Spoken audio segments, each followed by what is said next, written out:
Hey everyone. I just went from chatting with you. Oh, somebody's awake. I have no idea how this is gonna go. Um, Huck is Mr. Crazy Pants. I'd pick him up and show him to you, but that'll get him all riled up. And he's a very hyper puppy. And I think you're all seeing me, right? I've also got you on a screen here. Did you hear what I said about Huck? Here we go. Hi. Did you hear what I said about Huck? I started before. Okay, here he is. Okay. So, I was saying, and I'm not sure that you heard me. I don't know how this is going to go because Huck is crazy. Do I look tired? I'm exhausted. I feel like a new mom. And just me talking just now just woke him up, and okay, he wants to come up and say hi. Oh, you guys are going to be surprised how big he is because the video that you saw of me introducing him was several weeks ago. So are you ready? His ears are even starting to stand up. Patrons have seen him. Say hi. Say hi. You guys can hear me okay, right? Say hi. He's tired. We've been getting a lot of exercise today. I wanted to run him like crazy so that I would be able to do this with you tonight without him being at my feet. And yeah, see, here he goes. He wants to bite and chew and play. And he's pretty hyper. He's a handful. I'm exhausted, but I love him. We're doing really well. We've had some training issues that I don't know that I'll get into now. I think I'll save them for the videos, and of course the biting. I don't know if you can see the biting, how bad the biting has been, but he's doing really well. He really is. He's learning. You know, the challenges that we do have, it's all about me. It's not about him. It's about me learning how to it's about me learning how to talk puppy, right? So say hi to everybody. Say hi, friendlies. Here, say look at that. Say hi, friendlies. Where's your Kong? Here. Oh. All right, let's try this. I'm gonna put it down a little bit. All right, how's that? How's this? Oh, say hi. Say hi. Look at the little tongue sticking out in his ears. I don't know. His ears were floppy till like yesterday. And oh, look at, there you go. There you go. What do you think? And here we go. So all right. So he loves his Kong. I purposely didn't feed him all of his dinner and save the Kong so that he could hopefully keep busy with this while I'm doing the live stream. So you can all hear me okay, right?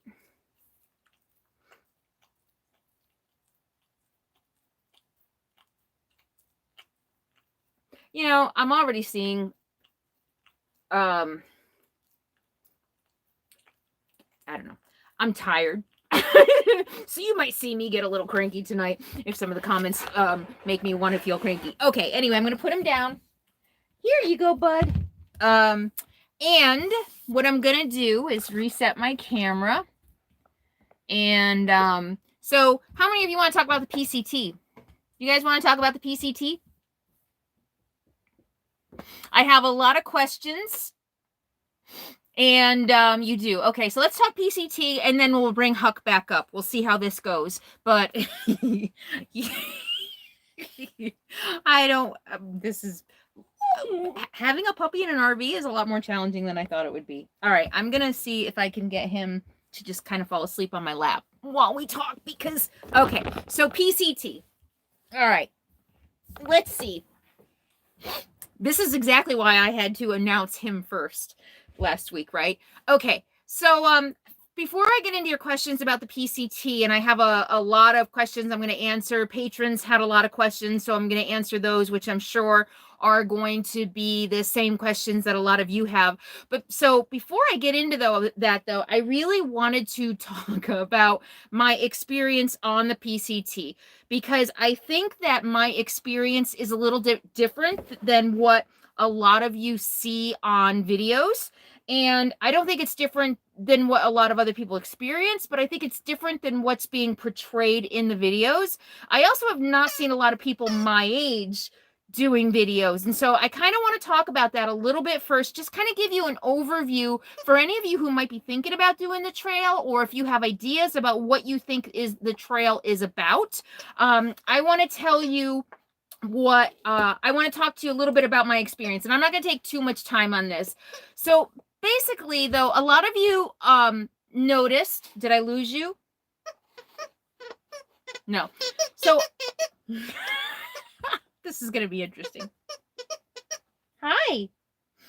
So a lot of you noticed that I really struggled on the trail. I had not only physical challenges, but I had emotional challenges. I had mental challenges. And a lot of you are like, why are you out there? You look miserable. So I just want to talk a little bit about that. So first of all, my expectations were off. My expectations of what I thought I was going on the trail for were not met when I actually went on the trail. Yeah, it's one of the most popular trails in the world, and I knew that, but I kind of timed it that I thought I would be missing the bubble. And the bubble is, you know, the group that starts in the desert where you think they're going to be when you're on the trail. I had originally planned on starting my hike June 1st. And that was kind of on purpose because I wanted to miss a bulk of the people. I hike for solitude. I hike to be closer to nature. It's not that I don't like people. I love people, but as an introvert, and sometimes I can be an extrovert, but as someone who really thrives and gets creative and can really think when I'm alone, I go out hiking for that solitude. So I wanted to start my hike June 1st, but I couldn't because everything was snowed in. You're not supposed to have that, are you? So I had to postpone it 3 weeks, more than 3 weeks. And I didn't start until June 25th. Yeah, I started June 25th and I finished August 20th. So, you know, and because it was such a crazy year on the PCT, people were flip-flopping. There were just a lot more people on the trail than I expected, and I think than would normally be on in a normal year. And so, yeah, I was complaining about the number of people on the trail. I saw 20 to 30 people on average a day. If you break it down to 10 hours of hiking, that's like a person every 20 or 30 minutes. That's a lot. That's a lot for someone who goes into nature to experience nature and to be alone and to think. And, you know, on the John Muir Trail, I was creative. I wrote every night. I took a journal. Where is it? It's around here somewhere. So I did take a journal with me. But I hardly journaled. I hardly journaled at all. I just wasn't inspired creatively like I was on the John Muir Trail. And part of that is because I was just constantly surrounded by people. And that's just me. You know, a lot of people go on the trail for community. There's this whole, I'm going to get to that in a minute. So number one, my expectations were off. And I'm going to own that. I mean, I was naive about what I thought I was going to expect on the trail. I was really thinking that I would go out there, that I'd have some alone time and, you know, really be able to be one with nature and all of this, and also have some people, but not the people, not as many people as I encountered. The second thing, Huck was doing well until I started talking. Now he's biting me. Hey.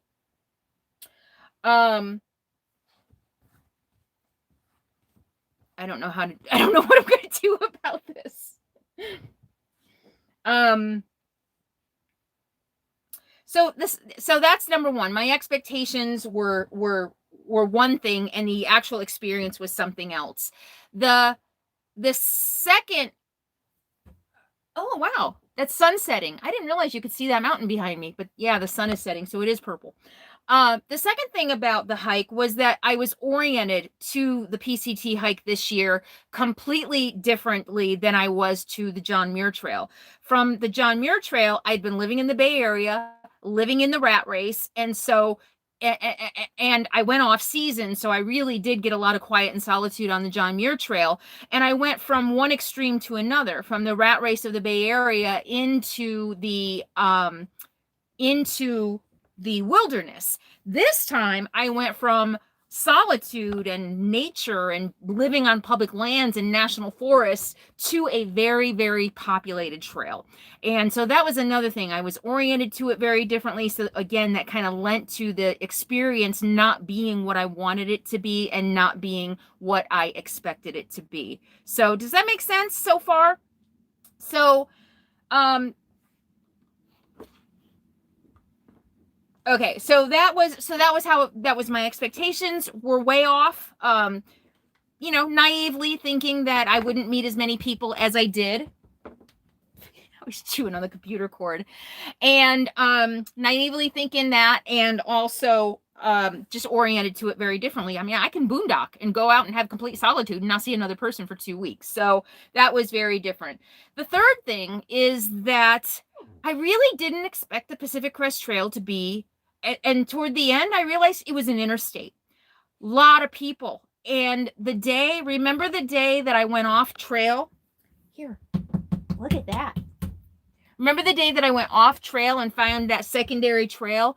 That was really the day I realized I didn't want to be on the PCT. I realized that day that the PCT was built to get a whole bunch of people from point A, that's Mexico, to point B, that's Canada, with the minimal impact on the environment. Because remember, I complained a lot about the trail being boring and Oregon was boring. It wasn't Oregon that was boring. It was that they cut the trail in some really boring parts of Oregon. But, and I think that really is to lessen impact. I think that, when I got off that trail and saw that green, beautiful area, and I think that was Oregon. No, that must have been Washington because it was really close to the end. But when I saw that, I'm like, oh my gosh, this is what the trail could be. But it wasn't, because I really think that the people who maybe built the trail and maintain the trail, and the trail constantly changes. And I think that it changes so that people don't trample on the sensitive environment. And so I really started thinking it's like an interstate. You move and you move and you move. It's an interstate. There's certain places to camp. There's certain places to get water. So you really are huddled together. And so it's really hard to get the privacy and the solitude that you want. So that was my experience. I think the PCT is an interstate. I don't want to hike on an interstate. I want to hike on a quiet mountain trail. And like I said, I was seeing 20 to 30 people a day on a good day. Some of the popular areas I was seeing even more, so many that I wasn't even counting. And the fourth thing about the PCT that was different for me, being a solo 50-year-old woman, was the culture. I really did hope that I would meet people. And I even told a few close friends, I'm like, maybe I'll meet somebody special on the trail. I kind of was like, I was open to that. I was open to meeting people. The problem was that I hiked so slow. Everybody was doing 20, 25, 30 miles a day that I met. Now, remember, all of the other thru hikers had already hiked 1,200 miles or something, 1,500 miles when I was on mile 1.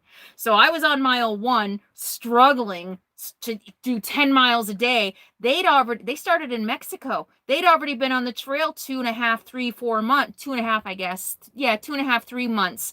And they were already hiking 20 miles a day. So while I'd meet people and maybe have lunch with them, maybe stop and chat with them, I was hiking 10 miles a day. They were hiking at a minimum of 20. I'd never see them again. And so that didn't lend for community or a trail family. A lot of the youngsters, oh my God, it makes me sound old. But a lot of the young people meet up with people, and they all they find people who hike the same pace as them, people their age, so they're still doing the 20 to 30 miles a day, and they become a family on the trail, a tramily. And that's why so many people that you see have community. They all start together in the desert. They're all about the same age. They can do about the same number of miles. I jumped in the middle. They'd already been conditioned. They were already in shape. They already formed their groups. They already had their trail families. And anybody who's ever tried to break into a group, especially being twice everybody's age, it's not that easy. So that is and there was also a competitive nature. It wasn't outright all the time. It wasn't like, oh, I want to beat you. But everybody you meet on the trail is like, where'd you start? How many miles did you do? How many miles are you going? Where are you ending? And so there was also this competitiveness about it. And I can be a competitive person. So I kind of bought into that a little bit in the beginning. And as you saw, that kind of made my hike miserable. Really the last week, once I said, you know what, I don't care about miles, I'm just going to go and stop when I want to stop, then things got better. But there is definitely a competitive culture, a competitive young culture on the trail. Some of the best experiences I had were when I met people my own age. And there were a couple men, actually, a couple men from South America that I met. And I was like, oh, I hope I see them again, and I didn't. They were hiking 20 miles a day. But also some really great women. I met about 2 or 3 women my age, no, 4 women. So there were about 2 my age, and then there were 2 who were in their 60s who were through hiking. They were just finishing up because they were bouncing around to finish. So out of 20 to 30 hikers a day that I met, that I crossed, I met 4 women my age through hiking. And I think maybe 3 or 4 others who were doing, I'm including 2 women 2 women, they were in their late 60s and they were doing a couple hundred miles. And then I met a woman my age, a teacher in Oregon, who was doing all of Oregon. We hiked together for like a day. Well, we saw each other and then we lost each other and then we ran into each other again because she had a 0 or I had a 0. We camped together one night and then we never saw each other again. And I was pretty bummed. I thought I'd see her again. And I don't know if she got off at one of her resupplies after Crater Lake, because I really thought I'd see her again and I didn't. I was pretty bummed. I liked her. And she was struggling just like I was. She was kind of like, when does this get easier? And I'm like, I know. So, okay. Carolyn, look. What do you want me to look at? So, I'm finishing this first and then I'll look. And I've also got a dog biting my feet. I don't know what to do. All right. So that is my experience on the trail. What do you think about that? Is it different than you thought it would be? And does that kind of help explain why I was kind of miserable a lot of the time on the trail and why it wasn't what I hoped it would be? I think I covered everything I wanted to cover on that. So yes, Huck does still have baby breath. All right. So now I'm going to start answering your questions about the PCT. And I've got the computer up here. And yeah, I've got bully sticks. And I've got, maybe I'll show you later. I have a whole microwave. I've got bully sticks. I've got everything. And he's very picky. Sometimes he loves them. Sometimes he wants nothing to do with any of them. The Kong, he started, and now he's done with it. There is nothing better in the world for Huck to chew on than me.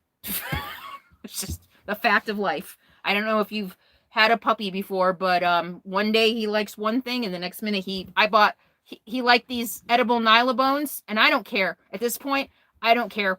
I'll feed him anything as long as he'll chew it and keep him busy for a while. These edible Nylabones he really liked, so I went out and bought 3 packages and now he won't eat them. So, all right, he's eating his bed right now. All right, so I'm going to go through. I know Sheila, thank you for you and Huck to buy a Nylabone for Huck and coffee for you. Thank you so much for that. He just bit my arm. Thank you so much for that. You know what? I think he has to go outside. He just farted. And when he has to go out, I don't know. I took him out before we started. You have to go out? This could be interesting. All right, you want to go outside with us? All right. I don't know how we're going to do this. Say hi. Or should I come back? Oh my gosh. I was really hoping he would sleep through this. All right, let me try a bone. All right, come on. This is weird. I hate doing this. I really wanted to sit in one place and do it right. But look, I'll show you. Can you see in there? That's everything I bought for him. All right. I've got these. Where are the bully sticks? Let's try a bully stick. Oh, look at that. rawhide alternative right here, and he loves these. How's that? Yeah? Look at that. Nope, he doesn't want it. I think he has to go potty. All right, so I don't know how to do this. Is crazy. I don't know. I feel like I should pause it, but I can't. But he does have to go potty. So we're going to go outside. All right. Sorry, guys. This is weird. This is really weird. Up, up, up. All right. Look it. All right. There's coyotes here. Okay, hold on.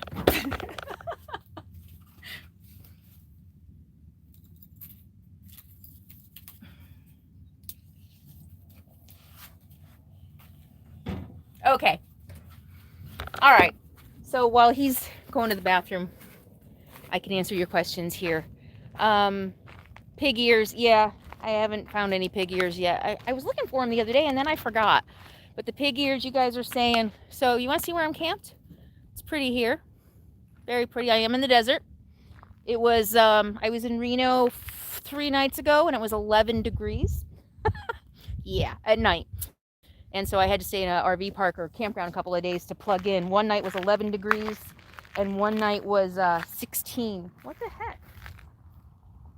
I didn't notice this earlier. It looks like it's all dug out. And I am worried about coyotes. I'm very much on guard. There are coyotes in the area. Last night I brought Huck out for to go to the bathroom and it was dark. Of course, he's on a leash all the time. He's itty bitty. Something will eat him. And I heard something rustle in the bushes and then I flashed the flashlight and I saw a green eye. Do you guys know, do mountain lions or coyotes have green eyes? What has green eyes? But it scared me and I picked him up and we went inside. But I do think he has to go to the bathroom. Seems like, okay, seems like you guys want to talk about Huck more than the PCT. So I'm going to get to Patron PCT questions when I get back inside. But what are your questions right now while I walk him? Questions about the PCT? I can't scroll, so I'm just going to have to wait. Perhaps a crate would help. Have you ever been inside a 24-foot RV? Not a lot of room for a crate. All right, but I appreciate the suggestion. Thank you so much. All right. Did you see any wild animals on the PCT? No, none. I saw deer. I saw a few deer. I think, God, I can't even remember now. I saw birds and chipmunks and squirrels and bugs. I took some pictures of some bugs. But that's it. No, I saw one, I saw that one fresh bear poop. And now I'm kind of wishing I'd taken a picture of it. But that one fresh bear poop. I saw a few really dry old bear poops, but no signs of bear. So no, I saw nothing, no cats or anything. So are you going to do the rest of the trail? Tony wants to know if I'm going to do the rest of the trail. So as I said in my preamble, no. Oh, I kind of forgot that part of it. So when I decided to get off the trail, when I decided that the Pacific Crest Trail was not for me, what I was originally thinking was I'm going to get off the trail and I'm going to spend the rest of the summer finding other trails to hike in northern Washington. You know, I really did want to do more backpacking and more hiking, but in Cascade Locks, I decided I was getting a new dog. So literally, I don't know what happened, but I got to Cascade Locks and I told a friend, I was like, I think I'm ready for a new dog. And she got really excited. Literally that night back on the trail out of Cascade Locks, I'm laying in my tent. I was 4 or 5 miles in, you know, because I got a late start because of my resupply. And I'm like 4 or 5 miles in my tent. And I'm like laying in my tent thinking, I want to get up and pack and go get a dog. I'm going to get off the trail. I'm going to go get a dog. Oh my God, I want a dog. And I'm like, dude, slow down. You know, you're not getting off the trail right now. You need to sit with this for a little while and, you know, don't act rash. But literally a week later, I was off the trail and I'm looking for dogs. And within a week, I had picked out Huck. So, yeah. So, yeah, no, I have no desire. Not only do I have no desire to do the PCT, I have no desire to do such a long hike. Through hiking is not for me. I've decided 2 months on the trail. No, I think the most I might do, and I do look forward to Huck being old enough to start hiking with me. I think maybe 2 weeks max, maybe 3 might be the most I want to do. I don't want to do anything long again. I am getting older, and I don't know if it would be fun. I don't know. We'll see. Before you left, hold on. I was going to do this inside with my laptop so it would be easier to read so I wouldn't have to do this. Before you left, you started that had work, oh my gosh, that needed to be done on your RV. Oh, did you get it done? And I'm sorry, I can't read your name. I've got my readers on. Dale. I think it's Dale. So yeah, while my RV sat at my friend's house for 2 months, I got my bathroom leak fixed. Yes, and I have been in some heavy rain, and it is indeed fixed. He said the vent in the bathroom was leaking, which they had just replaced it when I bought it, so it didn't even dawn on me that it might be the vent. And the vent, the Fantastic fan, not the vent, the Fantastic fan, and also the Fantastic fan in the main thing, that was also leaking because the guy who installed it didn't use butyl tape. So I had him take both out, put butyl tape down, and reinstall them, and they're fine.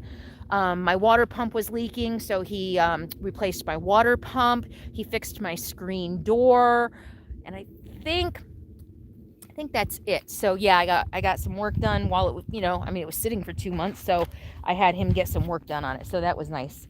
And Huck is not pooping. He's just eating stuff out of the fire pit.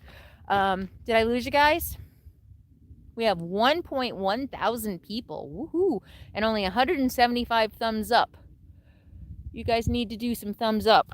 Yeah, so give me thumbs up. And I've got $38 in super chat, which means I'm missing some.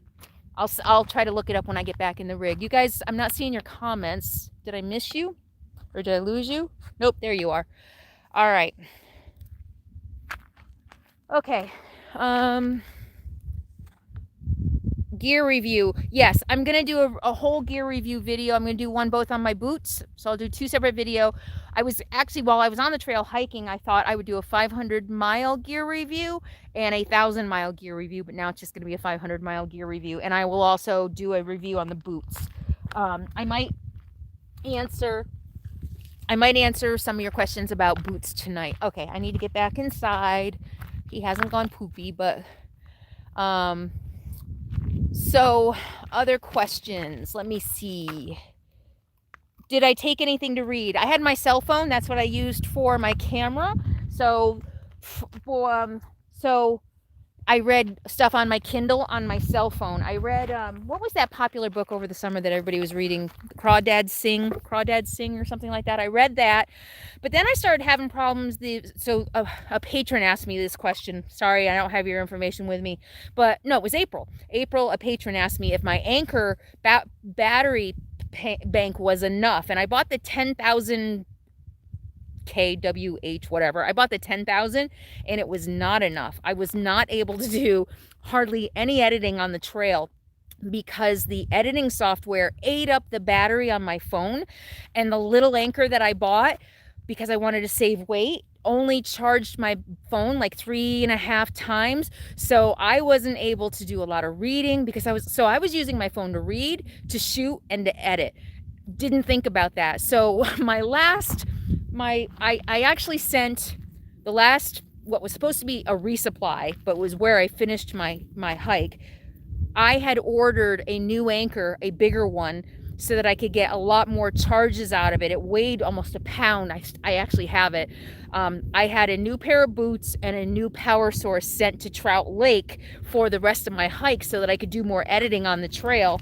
And then, of course, I ended my hike in Trout Lake. So I have it, but I didn't get to use it on the trail. So I didn't really, that's another thing. So I really didn't get to read because shooting was more important to me than reading. I wanted to make sure I was, I shot enough video along the way and took pictures and stuff like that so that I would have videos to make for you guys. So, yeah, so that was a challenge. So I didn't read as much as I thought I would on the trail. Ouch, I just lost my shoe. And, or as much as I wanted to. Huck's crazy right now. I really thought we had enough exercise that he wouldn't be crazy, but he's crazy. He's jumping on me and biting me. This is my life. What have I done? Okay. All right. And I can't necessarily. Okay. All right. All right. All right. Boy, he was so good all day. Pretty mellow. We came out. We played a whole bunch of fetch. I ran with him. I walked with him. All right. Sorry, guys. This is boring video, isn't it? Boring live stream stuff, right? All right. I need to pick him up. He can't come in and out by himself yet.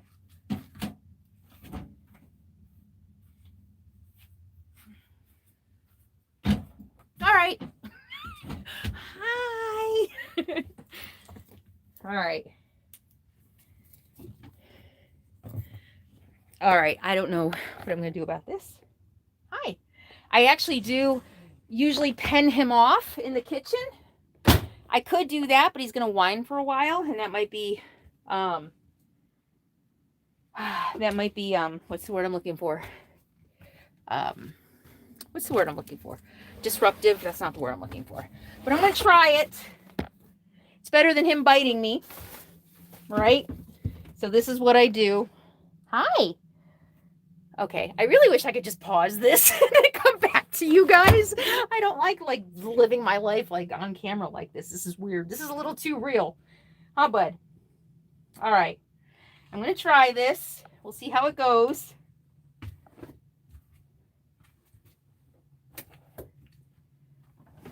All right, I'm going to set you guys down. You can see what I'm doing.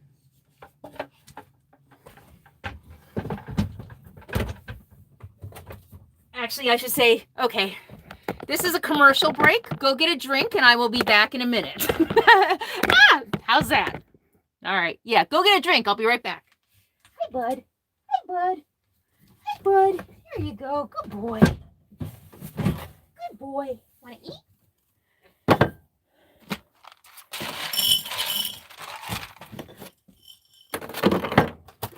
Sorry, guys. This is so weird. All right. There you go. Okay. Did you get your drink? Did you get a snack? Are we back?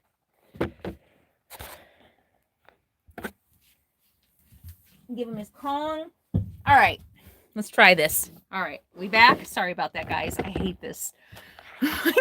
I mean, nothing like inviting 1,000 strangers into your home while you're just doing random stuff, right? All right. So why am I not seeing all of the super chats? Okay, how do I see all of the super chats? Okay.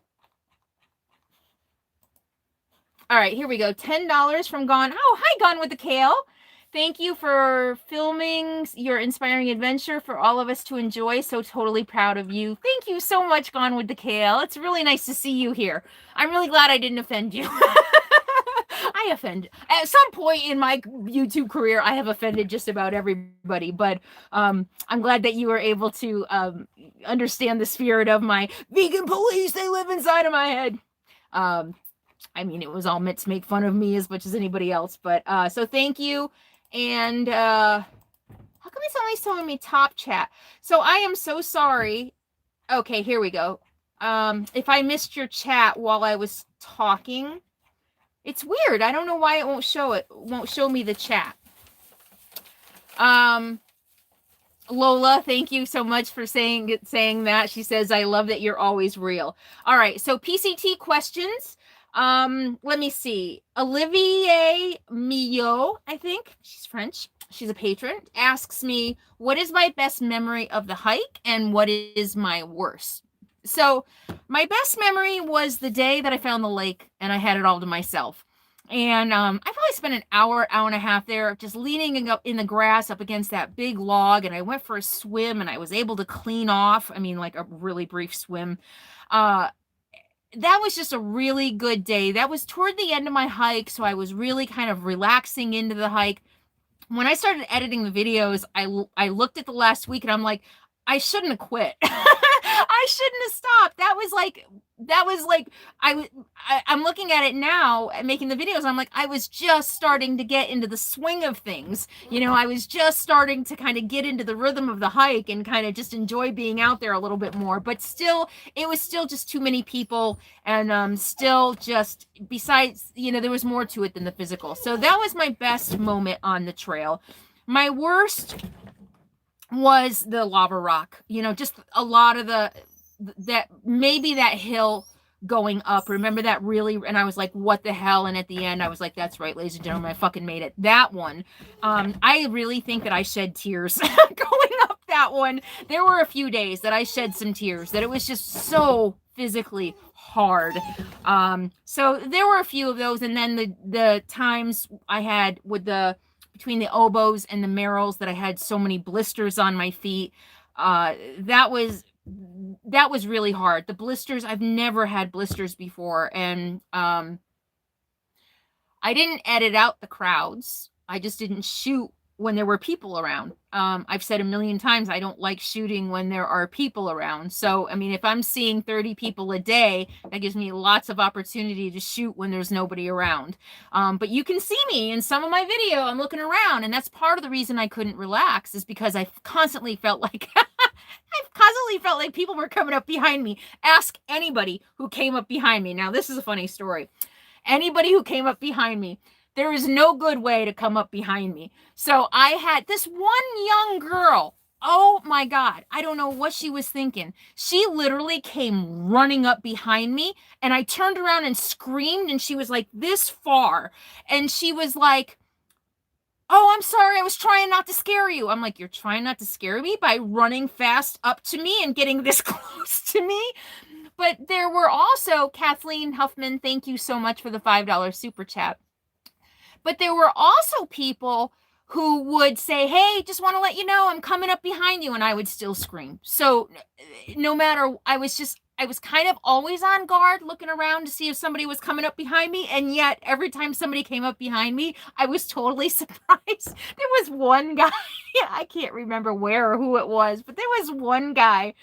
He's like, I'm coming up behind you. And I screamed and turned around, and he screamed. So we're like looking at each other going, ah, because I scared the shit out of him. It was funny. And that's part of the reason it was so hard for me to relax on the trail, because I just never knew when somebody was going to come up behind me. Yeah. So, all right. So, Olivier, I think that answered your question. April, I answered your question, and I'm going to go back to, all right. So $10 from Tailored Travels. Thank you so much. I love tagging along with you on the trail. You showed us some awesome footage. Thank you. I'm glad you enjoyed it. I really loved making the videos. It was really challenging in the beginning. I noticed like my video making got better. Also, as I hiked, I was filming more, because the first couple of weeks, first 3 weeks, 4 weeks, it was just about surviving on the trail. And so I'm glad you enjoyed it. It was fun. Yeah, it was good. I liked making the videos. Here. $5 from Kathleen Huffman. Tailored Travels, $10 from Linda Leck. She says, I love watching your channel. Thank you so much. And then Kim sent $11. Thank you so much, Kim, for the super chat. And don't forget to include a comment or question with your super chat, and I will answer it. So if you don't know what super chat is, you can make your message highlighted by clicking on the $ below and investing in a super chat. And that way your comment stands out, because you can see how fast they're going. I can't see them all. So the one question a lot of you have been asking, I know you're dying to know, how much weight did I lose? Any guesses how much weight I lost? How much weight do you think I lost? I bet none of you will get it right. Okay, hold on. Nope, where's chat? Oh no. Wow. You're not going to believe this. I lost 7 pounds. Yep. 7 lousy pounds. 7 pounds. That's it. I lost 7 pounds.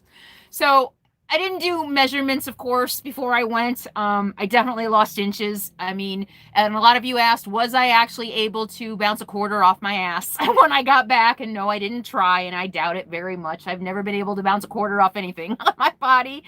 And so how is that possible? How did I only lose 7 pounds?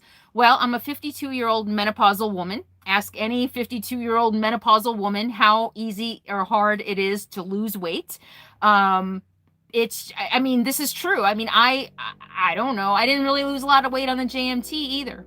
The other thing is a lot of people have been comparing me to thru hikers. Why haven't you lost, how can you hike? Well, I only hiked 570 miles. I was only out there 2 months. Thru hikers are out there. I mean, I just saw something on Facebook the other day. Thru hikers lose 20, 30, 40 pounds, but they're on the trail for 5 months. And they're younger than me. They lose weight a lot easier than I do. But I lost a lot of inches. I mean, it's obvious. I mean, you can see the muscle tone I have. I mean, my legs got a lot more muscular. I'm thinner. I'm fitter. So I'm the way I look at it is I probably gained 10 pounds of muscle. So if I lost 7 pounds and gained 10 pounds of muscle, then I probably lost about 17 pounds of fat. That's how I'm looking at it. But yeah, I'm gonna tell you. So I don't own a scale, but my friends in Oregon where I parked my rig, they own a scale. And so I weighed myself before I left and weighed myself when I got back. And I was like, you're effing kidding me, right? 7 pounds? Are you effing kidding me? But luckily my friends were like, no, don't worry. You can see the weight loss. You can see the weight loss. So, all right. Back to Super Chat. Howdy from New Mexico. Hi, Kim. 7 pounds of trail mix. Yeah, right. So thank you for the $22 Super Chat, Kim. I appreciate it. And $10 from Doris. Curious, when you got back, did you find any missing spoons? Oh, no. I never told you. I kept thinking I told you stories, and then I was editing, and I'm like, oh, I never told you the story. I'm just wondering what Huck is eating. My brake pedal. Huck, what you doing? Okay, so the first spoon I lost, I told you about that one. It just disappeared from my camp that night. Okay, hold on. I got to put him back. He got out. Hold on. Okay, but I can keep talking. So,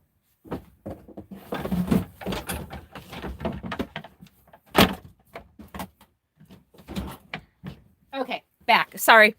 Brief intermission. So that was the first spoon. It just disappeared from my camp that night. And then what happened? And then I got and then I had to go into town anyway because I broke my tent pole. And so I bought another spoon. That spoon, the spoon comes with a little carabiner on the end. And I was like, I'm not losing this one, so I'm going to attach it to the outside of my pack with the carabiner. Well, I was in a campground getting water at one of the water sources, and I was spread out on a picnic table, and I think it didn't make it back on my pack because I'm pretty sure it ended up falling off the picnic table, underneath the picnic table, because when I left there, it was gone. So then when I got to Fish Lake in Oregon, I picked up that plastic spoon, and it took me like a day to break it. And I thought I had a picture of the spoon duct taped, but when I was editing my videos, I couldn't find it. So I was using the plastic spoon duct taped for a minute. That didn't work very well. So you saw me using my knife. I ended up using my knife pretty much for a spoon until I got to, I think it was Crater Lake. I bought the plastic spoon. And then I didn't lose that. I actually still have the plastic spoon, but when I got to Sisters and had to go to REI, I bought a new a Cedar Summit titanium spoon. So all the spoons got lost on the trail. And I lost a lot of stuff on the trail. All right. Mignon Damon, is that Mignon? Like filet mignon. So thank you for the $10 super chat. Inches matter more than weight. Everything strong is heavy. Yeah, exactly. Strong bones are heavy. Strong muscles are heavy. Good hydration is heavy. Yeah, another thing that I noticed on the trail. Hang on. Roy says, I'm a 67-year-old man and losing weight. Howdy from 8820 2:30 New Mexico. I'm okay. Thank you, Roy, very much for the $10. So another thing I noticed on the trail, and I think a lot of you noticed that. You notice, like, you can see now my face looks thinner. But on the trail, I was like making videos, and I actually made a couple for myself. I'm like, you got to be kidding me. I look like I'm gaining weight. What the hell? You have got to be kidding me. And at the end of the day, I'd hike 18 miles and get into camp at the end of the day and have to unbutton my pants. And I couldn't figure out why I was getting so bloated. And after talking to someone, a good friend who knows something about nutrition, I think I wasn't getting enough electrolytes. I think I wasn't getting enough salt. I was drinking plenty of water. I mean, you know, I was filling up. I was drinking lots of water. So I think I wasn't getting enough salt. So the two things that I think I screwed up on this trip as far as nutrition, the first trip I had too much protein, the JMT. So this one I cut back on the protein. I think I cut back too much. I think that's part of the reason I was miserable is I didn't have enough protein. Maybe that's why I didn't lose more weight. I didn't have enough protein. That could be why I didn't lose more fat. And the second thing is I thought I would have plenty of sodium and electrolytes, and I left the electrolyte tablets home this time because I was reading that you can overdo the electrolytes if you're not sweating. And I stupidly thought, oh, it's cool, I'm not sweating. So I think I think I didn't have enough salt on the trail, and that's what was making me bloated. If you look back, especially in the early videos, you can see how bloated my face looks. And then after a few days in town, I wouldn't look as bloated. And so if I had to do it again, those are the things I would change. Again, I'd step up the protein, and I'd make sure I had plenty of salt, good salt, and electrolytes. Okay. Melissa, hi Melissa Mariani for Huck. Thank you. $25 for Huck. Thank you so much. He'll use it. We're buying so many treats and chew toys. I spent $20 on an elk antler he won't eat. Freedom Tribe. Hi Freedom Tribe. $9.99. Thank you. Hi Carolyn and baby Huck. It's Gabby. Oh, yes, you sent me an email. I'm going to reply soon. I promise. It was good to hear from you. From the East Bay, PCT was epic. Huck is amazing. Congrats. Finally, I just found my rig. Picking it up next week. Be happy, be free. Gabby, I'm so excited for you. I hope to see you. I hope that you make it down to the desert, and I hope I get to see you this winter. Jane Ellie. Oh, hi, Jane. I recognize you, I think, right? You were beautiful when you started, and when you ended, you were more beautiful. Hi from down under. Oh, that's so sweet. Thank you so much. I wanted to set this up so that I wasn't looking at the screen the whole time. All right, I need to get through these super chats, and then I need to... Suzanne Brulette. You're always so generous, Suzanne. Thank you so much for the $20 super chat. Everybody, I have the best friendlies. The best friendlies. All right. Did I miss anybody? If I missed you, I'm sorry. I'm trying to go through the super chats. It looks like I got everybody. Okay. So more questions about the PCT. Boy, I'm talking fast. I was really tired when I started, so I drank like 2 cups of coffee this afternoon. Okay. Sally. Oh, Sally's question, Sally Savage, was, would you have made different food choices to bring on your hike, or would you change up your menus when you look back on it? So the only thing I would change about my food is, like I said, I'd make sure I had more protein and more electrolytes. As far as like my menus, though, I was extremely happy with everything, everything that I took. Some of the bars I learned I didn't like as much as I thought I would. I can't think off the Bearded Brothers bars or something I wasn't crazy about. I picked up some vegan ones at Walmart, like some mango ones. I wasn't really crazy about those, but my dinners were delicious. I was really happy with my dinners. And my nut butters for lunch, I went through, jars of almond butter and peanut butter, so those were good. Thomas Bailey asks, did I make any blueberry or huckleberry pancakes? Nope, I didn't. I didn't. All right, so back to you. What questions do you have for me? I will. All right. Questions. PCT, how much gear did you shed? None. Somebody else asked me, another patron asked me if there was anything that I took that I wish I didn't take. And no, you know, because I have backpacked so much and because I did the JMT before, that's the one thing I will say I did right. I did a lot of things wrong, but that's the one thing I did right. My gear was, I can't think of anything that I shed except my boots. My first pair of oboes that I wore, I actually left them at the hiker box at Crater Lake. They were fairly new boots, but I wasn't going to carry them or send them back, so I left those. But yeah, no, there wasn't anything that I wish I had. I had everything I needed, and there wasn't anything that I brought that I didn't need. So, maybe an extra spoon, right? But, all right. So yeah, no, that part, like I said, that part I nailed. I did a lot of other stuff wrong, but that part I nailed. All right. Yeah, Huck's a little... This is Huck. He'll go to sleep in a minute. Can you hear him? Aw, who said that? Lizette said Huck doesn't know it, but he's the luckiest dog. I hope so. He's going to be an amazing dog. We're struggling a little bit with the training. He's been a challenge, but I finally am learning to speak puppy, and it's all me. It's not him. It's just me learning how to communicate, and we're getting better. Okay, so Patty Chapman. Patty Chapman asks that she was surprised about the boredom that I experienced on the trail, and do I think that a companion would have lessened the boredom? Absolutely, 100%. I started realizing that if hiking for 2 months alone, is really hard. And that can you hear him? He'll calm down in a minute.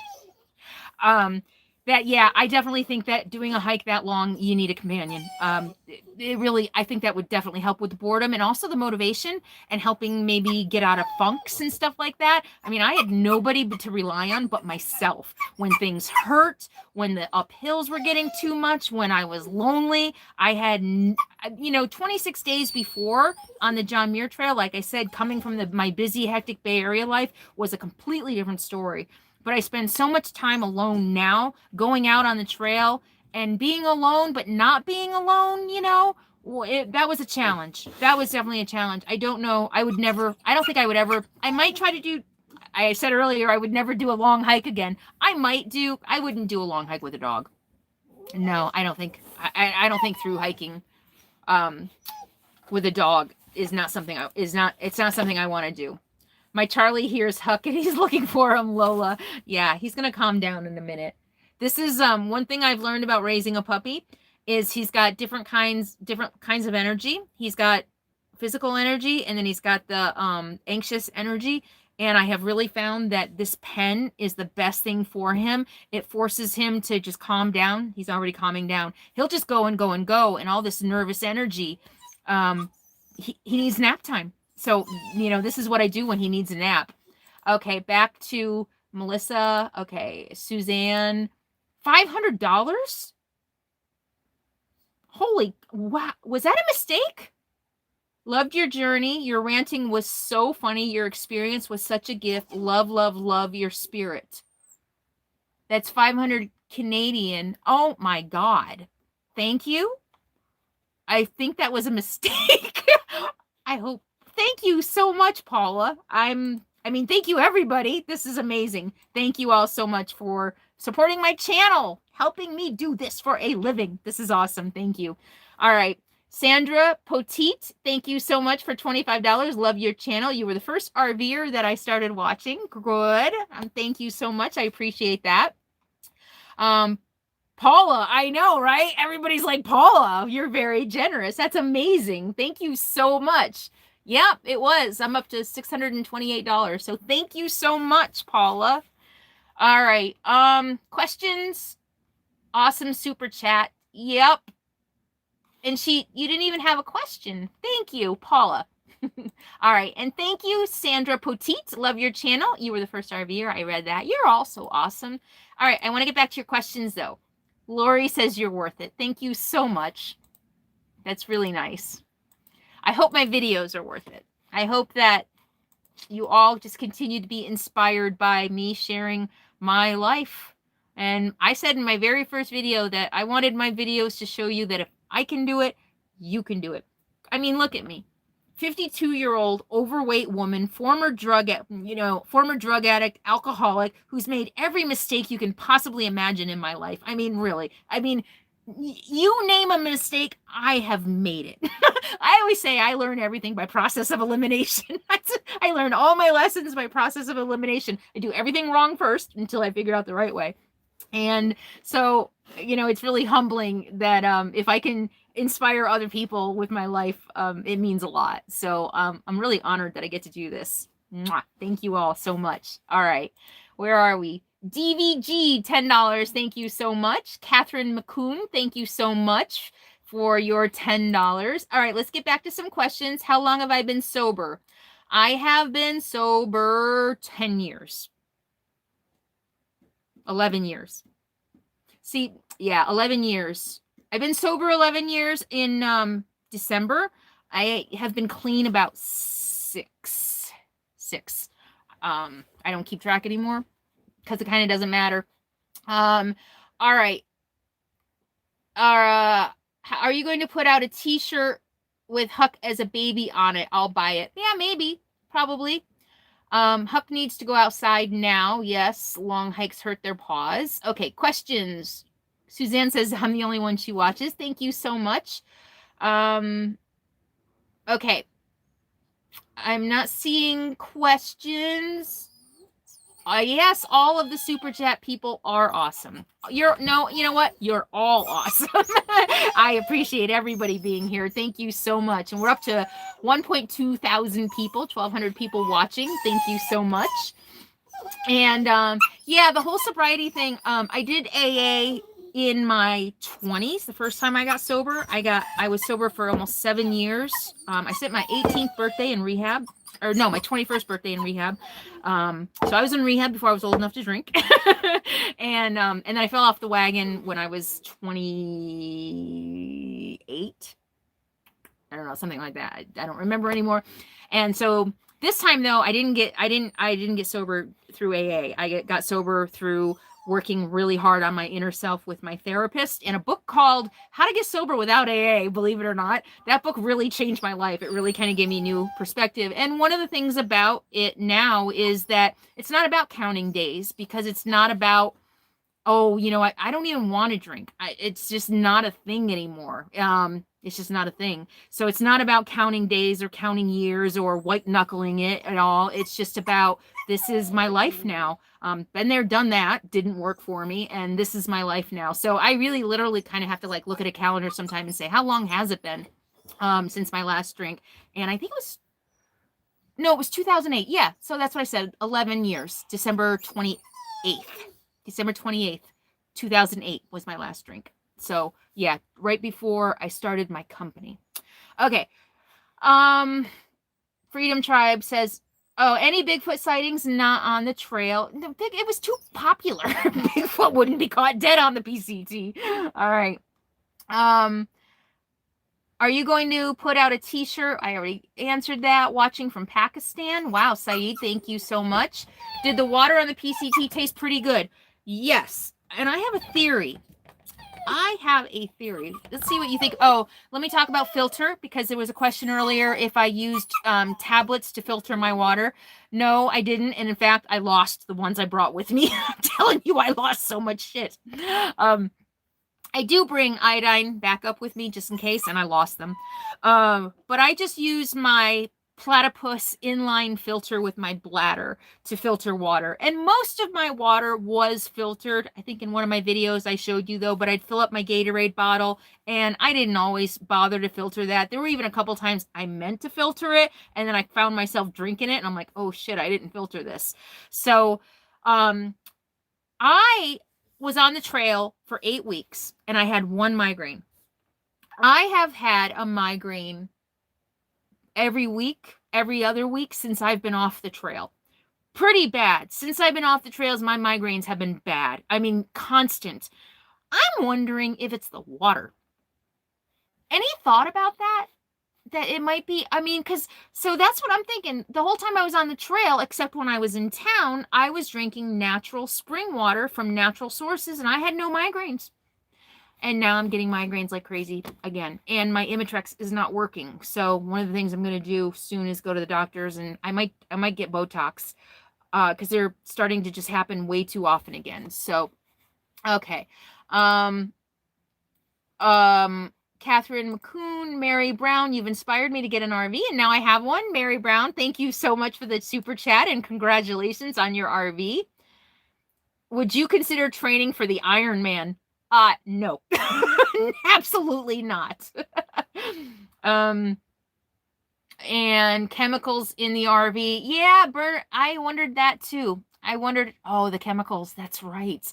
I thought maybe mold from the leaks, but the guy who worked on my RV said he didn't say he saw any mold. I have chronic migraine. The Botox was not helpful. Oh, geez. And I'm trying a Jovi. Okay, let me get back to some patron questions because I'm just kind of scrolling and I feel like this is boring. Ralph Furman asks, again, another patron. I was wondering in hindsight if you would have picked a different starting point and or direction for your PCT hike. Now that I've done it, and I know that I didn't make it the whole 1,000 miles, I would start in Washington. And I considered that. I considered going southbound, starting at the Canadian border and going south. And, in retrospect, I think I would have done that. I think it would have been more challenging in a different way and maybe more interesting and maybe not as crowded. So, yeah, that's what I would do. The fluoride, it's deadly. Exactly. That's what I was thinking, the fluoride. And I started doing a little bit of research about all the fluoride and chlorine in our city drinking water. Yeah, I'm starting to wonder if that's what's causing my migraines. Because that's one migraine in 8 weeks. And I've been off the trail September, October, November, 3 months. God, I've had 10, 12 migraines. It's ridiculous. Okay.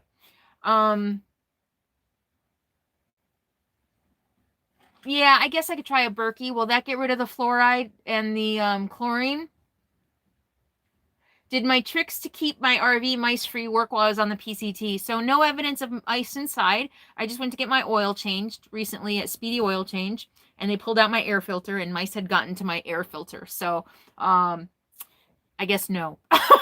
They had to move my rig a couple of times because of just logistically where it was on their property. They had to move it a couple of times, and I think that the battery wasn't even disconnected the whole time, and the hood probably, yeah. So they're logistically, but not a big deal. No major damage.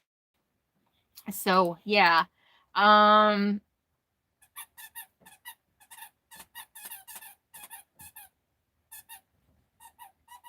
Okay. Did you run into any snakes? No. Janice asks, did I run into any snakes? I thought I heard a rattlesnake in the bushes one time, but I don't know. I heard something. I don't know what it was, but at what age did I start solo RVing? I don't know. I'm 52. I've been on the road 3.5 years. So 48. Okay. So any other questions about PCT? I'm going to go back to PCT.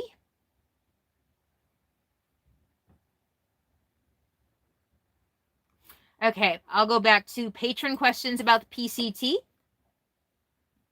So Philip asks, after hiking such a long way and being blessed with so much trail magic, do I have any desire to be a trail angel in the future? Absolutely. I would love to do what those 3 guys from Seattle did and just pull my RV up to a trailhead and just, dish out some amazing trail magic. So yeah, I'm going to do that someday for sure. Pay it forward, pay it back that way. That was pretty awesome. And Lori asks, Lori Magnuson asked, did I bring anything that I didn't need? And I already answered that. Julie asks, how did I protect myself against ticks or Lyme disease on the trail? So my experience with ticks is that you pretty much only get them if you're wading through high grass and, rubbing up against stuff. And I did actually a little bit when I had to go to the bathroom, but, I don't know. I didn't see any ticks. I didn't have any problems with any ticks. I can pretty much always feel a tick crawling on me when I had Capone, ticks were a fact of life. I'd be in bed at night and I'd feel a tick crawling on me and I'd be able to get rid of it. So, you know, didn't do anything other than just kind of maybe the time of year, maybe the elevations. I don't know. It just didn't seem like an issue. I never had any ticks on me, so I didn't really think about it. Did she answer about Second Chance Hiker? What's the question about Second Chance Hiker? Did I meet him? No. I didn't meet, a lot of you probably are curious about, PCT days. So I was in Cascade Locks 4 or 5 days. And I thought, again, this is one of those things I thought I talked about in video on the trail. I was there and I considered hanging around for PCT days while I was in Cascade Locks, because I stayed one night in Cascade Locks. That's actually where I shot the live stream that you guys saw, the Pacific Crest Trail live stream Q&A from the trail. I was in Cascade Locks, and I was in Cascade Locks, and I thought about staying for PCT trail days. I thought about, and then I was like, I'm not sticking around here for 4 days. I've spent enough time in hotels because I had to work. You know, I had to spend more time in hotels than I wanted to because I have to work. I had to make videos. And so I thought, well, okay, well, I'll hike and then I'll hitch back for Cascade Day for PCT days. But in the end, I was like, you know what? I'm peopled out. And honestly, that weekend of PCT days were some of the quietest days on the trail. Literally, I mean, I saw there were I don't know, maybe 4 or 5 people a day on the trail during PCT days. So it was pretty awesome time to be out on the trail hiking because everybody was at PCT days. So, all right.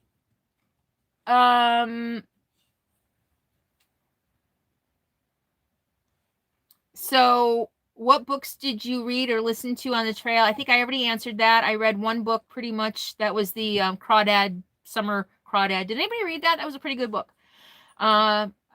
All right. And Deborah says, I look marvelous. Well, thank you. And I want to thank my moderators. Oh my gosh, I just have so many wonderful moderators. I can't see you right now, but I know AJ is here. I know who else is here. I know Joni is here. I know Nano is here. I don't see any of you right now, but let's give a big hand to all of our moderators who are keeping our community free from hate and trolling. And by the way, trolls, hi. All right. Mary Brown, you have inspired me to be an RV. Oh, thank you so much. I already saw that. Any other questions? I missed answer to the Trail Angels. We'll watch the replay. Okay. Maribeth, thank you so much for Maribeth. Oh, you made it. Good to see you. Maribeth is also one of our fan club moderators. So big, huge thank you to her for doing that on a regular basis. I really appreciate it. No troll zone. Exactly. Mwah. Troll views matter. They watch my videos. They pay me. All right. Oh, go on with the kale. You're awesome. Okay. And what generous gift, Paula? Woof, Carolyn. Will you ever hike Mount Whitney again? Cindy asks. No. Once I've done something, I really don't have a desire to do it again. I'd rather do something different. I still want to climb Mount Shasta. I might do Mount Shasta someday. I don't know, though. That'll be a challenge. I'm getting old. Stuff hurts a lot. Okay. More patron questions. Dennis Lund asks, if there's one thing I could change that would have made it easier for you, what would it have been? That's a really good question, Dennis. I don't know if you're here. There was one thing that you could change. You know, I had hoped to be able to do more training hikes, and I couldn't. I had to double up on work because I had to make a month's worth of videos for the first month that I was on the trail because I didn't want anybody to know I was on the trail. So the first month I was on the trail, you were all seeing RV videos for the most part. I had to make, so not only did I have to make a month's worth of videos for while I was on the trail, I had to continue doing the videos while I was still here. So I unfortunately I didn't have the time to do the level of hiking that I would have liked. If I had gone out before I did the John Muir Trail, I think that summer I did 10 backpacking trips. a lot. I did a lot of backpacking trips. So I had my gear shakedown. I had my boots all figured out. I was in better shape. So if I had to do it all over again, I would make sure, mostly my shoes. So I've got these ended up being the best, my Ultras. You can see though, I actually just did a quick tally before I got on here tonight. These have, I did over 250 miles on these, and they're trashed.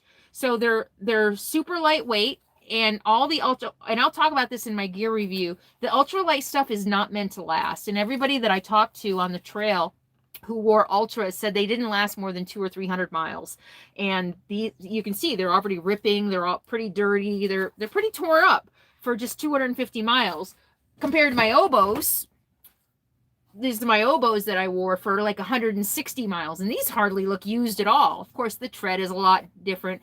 And the reason these hurt so bad is not because they're a bad boot or there's anything wrong with them. They were one size too small. These are a 10 in men's. These are an 11 men's, and I normally wear a 9 in men's. So 10 in women's I usually wear, and a 9. I know, I'm 5'4". I've got giant feet. Giant feet run in my family. I have an uncle that wears like a 15. So even though I'm only 5'4", I have giant feet. My ex-husband used to call me Fred Flintstone feet. So these were too small. That's why my blisters were so bad, and they were rubbing so bad. They were too small. Even though I went with one size bigger, like every PCT hiker does, I ended up needing 2 sizes bigger. And I wear these out now, and my feet, they're pretty big. My feet have aren't as, the swelling has gone down a little bit. I still have another pair of hiking boots that are too tight that I was able to wear before the trail, so my feet haven't gone back to normal yet. But yeah. All right, where are we? So Bigfoot was on the trail. Richard Thomas, yeah, 5'4" Bigfoot, exactly. What was the first oh, okay, my computer is buffering, but you guys are there. What was my first decadent food ate after getting off the trail? So when I got off the trail at Trout Lake, there was nothing but a general store. I stayed a few nights in an Airbnb, and there was in this tiny little town with nothing but a general store, but they had fresh huckleberry pies. So I bought, it was like $10 for like a personal size huckleberry pie, and I ate that, and it was delicious. So that was, and I was like stuck in this, I wasn't stuck. I decided to kind of, debrief, from the trail, transition back, and I had to wait for a friend to come pick me up. So I was there for 3 nights, and there was nothing but the general store.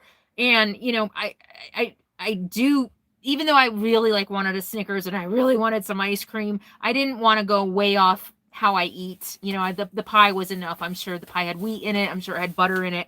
But I didn't want to go too overboard. So, and they didn't have much in the general store. So I was living on like black beans and salsa and potatoes. That's what I lived on for like 3 days when I got off the trail. I thought you were much taller than 5'4". It's funny. Even people who meet me in person can't believe I'm only 5'4". Everybody thinks I'm taller. I don't know what that means, but I'm only 5'4". I'm short. Yep. That's why, if I was 5'11", I'd be thin. All right. I don't know. Oh, I lost my internet connection on the computer, but not on my phone. All right. So let me see. Did you get any email about hiking Bob Marshall Wilderness? No, I don't think so. Okay. My daughter, vegan, lived off black bean salsa and potatoes on the trail. Oh my God, that is so funny. Pretty, right? Because you can find that anywhere, right? Okay, so while my internet connection comes back on my computer, did you have a piece of peach pie? No, I settled for huckleberry pie. And that trail magic that I came up on, I was dreaming of peach pie. I'll be dreaming of a peach pie when she comes. Woo-hoo! They didn't have peach pie, but they had donuts, and I ate a donut. See, I ate all this shit on the trail, and I didn't get any migraines. It's just so weird. So I ate donuts. I did eat a piece of that homemade banana bread. They made eggs and sausage and everything for everybody, but I didn't eat that. I just ate potatoes. They also made hash browns, so I had the potatoes. And then they made the hot dogs, and I didn't, there was no way I was going to eat a hot dog. That would have made me so sick. So, I'll cheat when it comes to junk food. Well, hot dogs, junk food, but yeah. So I saw other hikers' videos, must have been going through some same berry spot, just as excited as you were. Yeah, coming out of Cascade Locks, man, they were everywhere. It was pretty cool. And then the huckleberries and the blueberries, yeah, there were a lot. So age is just a number. Okay, sorry guys, I'm trying to get you back on my computer so that I can read your comments easier. But my AT&T hotspot's been doing some weird stuff lately. Okay. Did I get any migraines in my other rig? Yes, I've had migraines all my life. And yes, I had migraines in my other rig. Okay. Nancy Lee asks, I like this question. I had to do a little computing. Nancy asks, how many steps from start to finish? You know, everybody's like tracking their steps these days. I didn't have anything to track my steps, but I looked online to see how many steps are in a mile, and they said between 2,000 and 2,500. And because I'm so slow, I just, you know, or because I'm so short, I figured I'm probably close to the 2,500. So 2,500 steps per mile times 576. I walked 1,440,000 steps. That's freaking a lot. So I'm really glad she asked that question, because it was like when I'm putting it in the calculator and I saw 1 million, I'm like, oh my God, I walked 1 million steps in 8 weeks. So that was pretty fun. I'm glad I got to do that. AJ asks, AJ is one of our moderators. Is there going to be some East Coast hiking and exploring in the future with me and Huck? Probably. I don't have any immediate plans. Actually, do you want to hear my most immediate plans since you're all here on the live stream? Do you want to know what my big plan, my next big adventure is? Over 1 million steps. I know. Okay. So how many of you remember, show of hands, how many of you remember that I have been mentoring a beautiful young lady for 12 years? She just got her driver's license. She's 17. She just got her driver's license. I met her when she was 5. And when I was just in the Bay Area visiting her, she drove me all over the place. Oh my gosh. So I've been telling her for as long as I've known her that when she graduates from high school, I would take her anywhere she wanted to go. And she wants to go to Paris. So next June 9th through the 24th, we're going to Paris and Germany. I'm not going to get into her personal story, but for personal reasons, she wants to go to Germany and visit a cuckoo clock factory. So we were looking it up when I was there, and we're going to go to the Black Forest in Germany and go to a cuckoo clock factory and visit the Eiffel Tower. Those are the two things she wants to do. So I just purchased the tickets last week. Got an amazing deal. You're not going to believe this. 2 round trip tickets to Paris for $1,100. I can't wait to see the Black Forest. I'm really excited about that. I've been to Munich before, but that's as far as I got. So I'm really excited about the Black Forest. I know. If you want to go to Paris, book it now. $1,100 for 2 round trip tickets. So I look forward to that. Huck is going to go into boarding/training. He's going to be a big handful. I've had 1 million people offer to watch him, but he is going to be too much for anybody. So I think it'll be a good opportunity to put him in boarding. I have gotten some recommendations on somebody who is a really, really good trainer and also offers boarding. So that's what I'm going to do with him for the 2 weeks that I'm gone. So I will be taking you along. You guys want to go to Paris and Germany with me, and I think Liechtenstein. I told her I've been to France and I've been to Germany. I said if we go abroad, I have to go to a country I've never been to before. So I'm either going to go to Belgium or Liechtenstein. I'm not sure yet. So yeah, I know I'm going to miss Huck, but I promised her this like all of her life. This has been what I promised her, and so I have to do it. Hi, Linda. Linda's here. Linda's also a fan club moderator. So, yeah. All right. Nano, Tracy, what is your suggestion for first time solo camping, being safe and being prepared? That's a big question. Just go make baby steps, make it easy. Maybe do car camping, go to a campground if it's your first time. You know, if you're talking about backpacking, I'd suggest don't if you've never been backpacking before, don't go alone. I didn't go solo backpacking until I had been on at least a dozen trips with other people. So that is not something I see. Austrian Alps. I've been to the Swiss Alps. Oh boy, out of Interlaken. Anybody have done that? The Interlaken, gosh, I can't remember the name of all the really cool places along the way there. Shoot. The place where the James Bond movie was filmed. I went all the way up there. I can't remember the name of it now. Not Hofbrau. Anyway. So, yeah. So if you've never gone before, I definitely do not. There's a lot of people who have never been backpacking before. They're like, I'm going to do the PCT. And they do great. A lot of people do great. They thrive. They finish. They do great. But I would not recommend that. So my advice is to start with car camping. Don't go too far out of the way. Go someplace where if you forget something, you can go to Walmart and you go and get what you need. And start small. All right. Any other questions? I'll go back to what was the first Decadent food? Okay, let's go. Chat disconnected. Uh-oh. Okay. Congrats on the steal on your tickets. I know, isn't that amazing? And I'm not going to answer questions that I've already answered.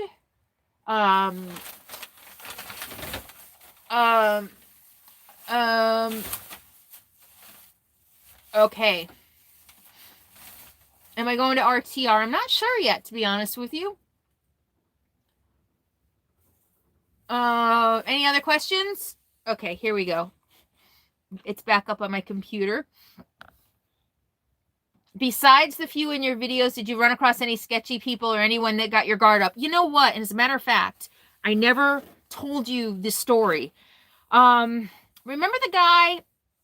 So the video about the guy coming into my camp and trying to set up camp right next to me. Remember the guy who he was afraid of, who was starting fires? Well, okay, no, that came out wrong. Who had a fire and he was feeding plastic in it. I met another guy. Remember the night? It was the second day of rain, and I stopped on the top of a mountain to dry out my tent and everything. Well, I was there for like an hour. What I didn't show you or tell you was that I was there, I don't know, 10 or 15 minutes, and another guy came up. An older guy, I think mid-60s. He's actually a full-time RVer. He writes a full-time RVer magazine, and he lives in I can't remember his name was Dick something. And he lives in Arizona. I didn't tell him I was a full-time RVer. I didn't tell him anything about me, but we talked. He saw me drying out my stuff, and he was like, oh my God, what a great idea. I think I'm going to do the same. So because he was soaked too. His Tyvek was soaked too. So he stopped and put all his stuff out. So we were hanging out there for half hour, 45 minutes, both of us drying our stuff. Well, he told me, the night before or 2 nights before, he told me that he was in a spot. Okay, this is going to be a long story and hard to explain. There was another camp that I was at that I had to camp in the woods because I said the spot was taken at the trailhead. Well, the spot that was taken at the trailhead was a guy in a tent, and I saw him. There was enough space I could have camped next to him, and it was a long day. I almost did, but something about him didn't feel right. I saw him messing around inside his tent. He had a backpack, but he just didn't look like a backpacker. And it was at a trailhead that he could have driven to. So that was, a red flag. I'm like, okay, something's going on here. I don't feel quite right about this. I don't know that he's one of us. So I'm not going to camp near him. And I went up the trail to another spot that I thought I'd be able to camp, but there was a couple there. So I ended up having to traipse through the woods. That was the first night. That was the night of the thunder and lightning storm. So So there was him. So then I meet this guy while I'm drying out my tent and stuff, this Dick guy.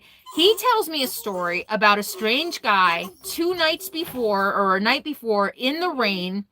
A couple was camped near this guy and ran up to this Dick guy and said, this guy is scary. He's ranting and raving and he's really weird and we're really scared. And so this Dick guy was like, okay, well, come over and camp next to me. So they did. And I guess, or Dick went over there and talked to the guy, and he was like, yeah, there's something weird going on with this guy. So they all camped together, Dick and this couple who was scared of this weird guy. In the middle of the night, this weird guy gets up and starts screaming at the sky, at the rain, screaming and ranting and raving, and the couple is terrified. And even Dick said he was terrified. So he's telling me the story about this guy. He's ranting and raving and he's screaming, and they're all scared and they're awake, and this guy, like, oh no, he said every hour on the hour he would go out and start screaming at the sky for a couple hours or something like that. So I hear this story and I'm like, well, that's weird, right? And then a couple days later, I see the guy, and I think Dick said this guy had a fire going. So I don't know if it was the same guy. And so I was kind of on guard about this weird guy that I kept seeing and that I was hearing stories about from the other people. And I think that's part of the reason I was on guard as well when I crossed that Trout Creek and went and camped on the other side. So like I said in one of my videos, everybody was on guard because of the murder on the Appalachian Trail this year. So, and this weird guy that I kept seeing, I saw him one other time, actually. I don't know if you'll remember the camp where I woke up the next morning and found human poop not too far outside my tent. Sheep Lake. It was Sheep Lake. I was going to camp, and I said this in the video, I was going to camp at the trailhead further down, but when I got there, I saw this weird guy. And I'm pretty sure it was the same weird guy. He had dark hair, he had a black backpack, didn't even unpack, and he was starting a fire. And I was like, I think this is the weird guy. And so I kept going. The next morning, I'm sitting in my tent, and I was 3 miles up the trail, but I was like on guard about this guy because I'd been hearing the stories, and I kind of kept seeing this weird guy, although I never really saw his face, like at all the trailheads though. So I never saw him on the trail. I only saw him at trailheads, which made me wonder if he was driving, or it was weird. But the next morning, after seeing him at this trailhead, I'm like 3 miles, 2.5, 3 miles at Sheep Lake. I'm sitting in my tent off the trail, and this weird guy goes walking right by my tent, right in front of my door, 2 feet away in front of my door, right through my camp. The trail is right over there. He had no reason to walk through my camp, and he walked right through my camp. And I'm like, what the fuck? What are you doing? And he's like, oh, blah, blah. And he just was rambling about something. And then I came out of my tent and found poop like 20 feet out, like a fresh pile of human poop and toilet paper, like 20 feet outside my tent. So don't know if it was him. So that's the only other kind of weird thing. Mental illness and yeah, that's what the consensus was of everybody I talked to on the trail, that there was some mental health issues. So yeah. And so, I mean, a lot of times when I make videos about things that happen, you're not always getting the whole story because it's a long story, and because putting all the pieces together, and I didn't tell you about Dick because it didn't seem important in the moment, but then later I see the guy. So I mean, there's a lot that goes into making videos and trying to tell a story and live my life. So but yeah, that's the whole story. There was a lot more to that story than I think what ended up coming out in my video. So now you're getting kind of the behind the scenes stuff. So good question. Was he marking his territory or what? I don't know if it was him, but when I got there the night before, I'd been scouting for a place to pitch my tent, and it was kind of grassy back there, and I had been all back there, probably even to go to the bathroom, and I did not see that pile of human poop. Also sometime in the middle of the night, I thought I heard horse hooves outside my tent on the trail. And so I don't know if maybe somebody came by on a horse and got off their horse and just went out there and pooped. The human poop I saw on the trail was ridiculous, but all right.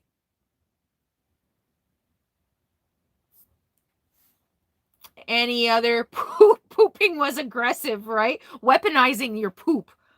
Yeah, it's weird. All right. Would you consider making a video about how to send stuff to Resupply and other details needed for hiking? I did a whole video about Resupply. Did you see that?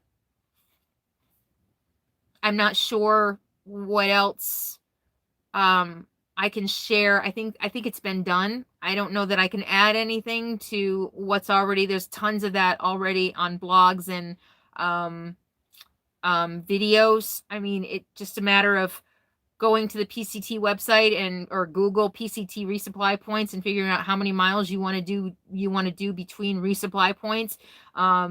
It's a little bit of a challenge. It takes a lot of planning to plan your resupply. So, yeah. Okay. More Patreon questions. Do I have any favorite, less popular, crowded hikes that I can recommend? Not yet. Stay tuned, though. I'm going to be doing more of that, and so stay tuned. Bernie, are you eating any more dried or dehydrated food? Unfortunately, yes.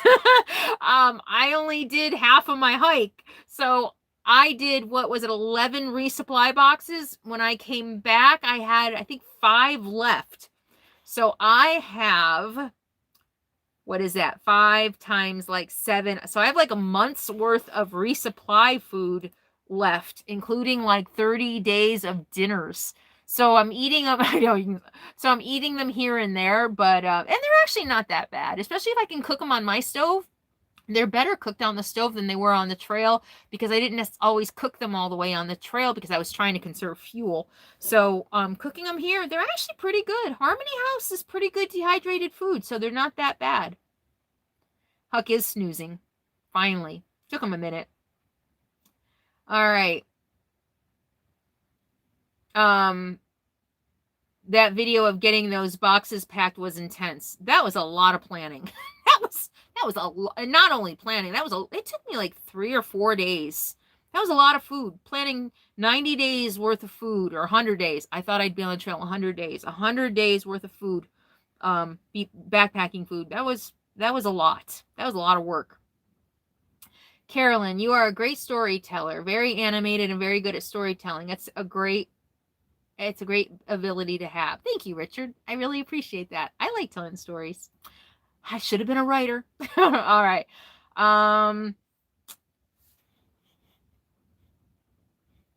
Booze Cruise. Oh, Booze Cruise. Booze Cruise. Oh, Booze Cruise. Hey, I know you from Twitter.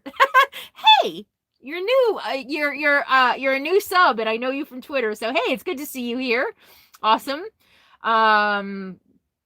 Shout out from David as Booze Cruise.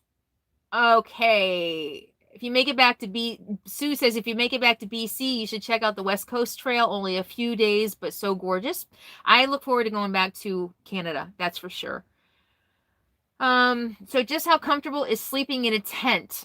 So that would think for yourself. If you have the right sleeping system, I miss sleeping in my tent. I really do. I love my bed, but I slept. So, I can't believe I have never slept as well as I did on the trail. And I'm kind of sad because I love my Thermarest Neolite Air, but I'm not going to be able to use that with Huck. So I'm going to have to go back to a foam, something that doesn't have air in it when I backpack with Huck, because Huck is gonna pop a hole in it. So I'm really sad about that. It's the best sleeping system. My sleeping bag was not toward the end of the hike. My sleeping bag was a little bit better because I had shrunk a little bit. I could actually feel that I would fit around my butt better. Literally, like, because it's kind of like it unzips like a quilt. So I pretty much always used it like a quilt. Just the bottom has my feet in it.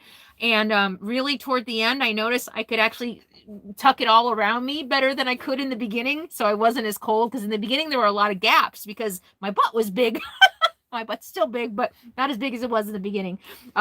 So sleeping in a tent can be very, very comfortable if you're comfortable sleeping in the woods alone at night, and if you have the right sleeping system. And that takes some practice. I didn't sleep that well on the PCT. I also had elevation on the PCT. I'm sorry, the JMT. I had elevation on the JMT. A lot of the John Muir trails above 10,000 feet. And one of the signs of altitude sickness is insomnia, or insomnia is a result of being high in altitude. And I didn't have that problem on the PCT, so I slept like a baby. Pretty much every night I slept like a baby. I love sleeping outside. One night I did hear deer outside my tent one night. But that's pretty much the only thing I ever heard. And I could hear the hooves. Did I hear the hooves? I heard something that made me know that it was deer. Or at least I thought it was deer. I don't know what else it would have been. Oh, Joni, you took a thin cover for your Neo Air so your dog couldn't pop. Oh, you can get a cover for them? That's good to know. I love my Neo Air. You should be able to use the Thermalite as soon as Huck stops chewing. If not next summer, then 2021. I don't know. Have you seen the Neolite Air, my yellow one? That's pretty thick. His claws. I don't know. I think his claws will puncture it. I'm not worried about chewing. I'm thinking his claws. I know. I know. I don't think you've seen it all. Somebody said they can't believe how much Huck has chewed me up. Let me show you. It's bad. Well, my lip. He got me on my lip. The one on my nose healed. He got me really bad. Punctured both sides of my nose. There. Oh, look how bad it is. Yeah. We're getting better. He's finally responding to ouch. At first he's a border collie and a red heeler. So at first ouch just excited him, but he's finally responding to ouch. So literally at first I would, do the yelping thing and it would just get him excited and he'd do it more. He's a herding dog. That's what he does. It excites him. So he's been a huge challenge. Huge challenge. I wanted a challenge. This guy is 100 times more challenging than I expected him to be. This week we're dealing with resource guarding. He's getting aggressive when he has a stick. And at first, it was really hard and really scared me, but I've been doing a lot of reading on it. And I finally found an article last night that made me feel better about it. He's not trying to take over my life. He's not trying to be alpha dog. He's just guarding his resource, which is what wild animals do.